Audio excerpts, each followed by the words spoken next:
एतऽ उपस्थित हमर जतेक भी श्रोतागण छी सबके हम सीतायद प्रणाम करै छी और अपने सबके आइ बहुत सौभाग्य के बात छै जे अपने सबके गाँव में हमरो किछ गाबऽ के मौका मिलल।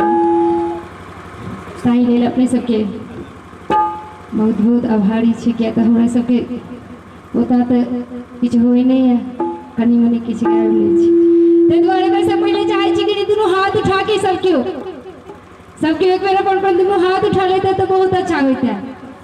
सबके अहूँ सब कनी खड़ा वाला सबके दुनू हाथ उठा के सबके दुनू हाथ उठा के अपने शिवाजी मां शेरावाली की साची दरबार की क्या बात। तो अपने सबके भी सबसे पहले माता रानी के भजन राखी।